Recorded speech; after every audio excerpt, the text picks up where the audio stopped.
আসসালামু আলাইকুম, কেমন আছেন সবাই? আশা করি সবাই ভালো আছেন। আজকে নতুন ভিডিও আসলাম। আজকে বন্ধুরা আমি দেখাবো আমি কিভাবে মাছগুলো ডেলিভারি করে থাকি।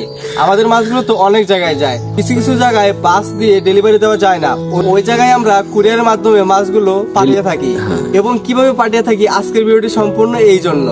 মূলত আমার চ্যানেলে আমি শুধু মাছ কিভাবে সুস্থ রাখতে হয় এবং মাছের চর্চা সম্পর্কে আমি ভিডিও বানিয়ে থাকি। আজকে আমি চিন্তা করে দেখলাম আপনাদেরকে আমি কিভাবে মাছ ডেলিভারি করি ওই একটা ভিডিও তৈরি করা যাক। ওই জন্য আজকের ভিডিওটি আমি তৈরি করলাম। অবশ্যই ভিডিওটি সম্পূর্ণ দেখার অনুরোধ রইল। আজকের মাছগুলো হচ্ছে রেড মস্কো ব্রুট।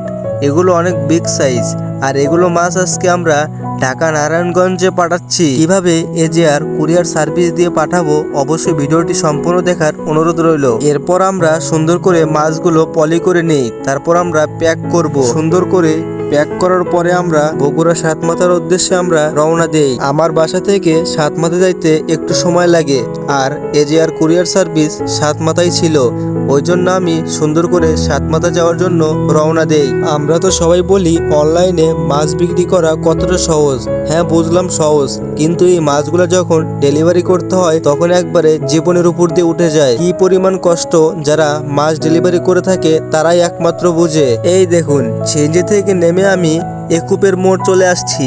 এখান থেকে 1 মিনিট হাঁটলেই এজিআর কুরিয়ার সার্ভিস। এরপর আমি সুন্দর করে এজিআর কুরিয়ার সার্ভিসে চলে আসলাম। দেখুন, অনেক কষ্টের পরেও মনে একটু শান্তি পাচ্ছি। আর আপনারা যারা নতুন মাছ পাঠাবেন, এই যে কোনো কুরিয়ার সার্ভিসের লোকেরাই কিন্তু আপনাকে প্রথমে ভাওতিবাজি করবে।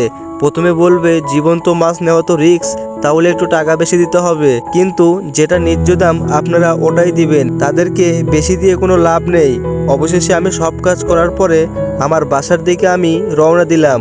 আর আজকের ভিডিওটি এই পর্যন্তই। ভিডিওটি যদি তোমার বিন্দু পরিমাণ ভালো লেগে থাকে অবশ্যই ভিডিওতে লাইক করে চ্যানেলটিকে সাবস্ক্রাইব করে নোটিফিকেশনটি অন করে দিন।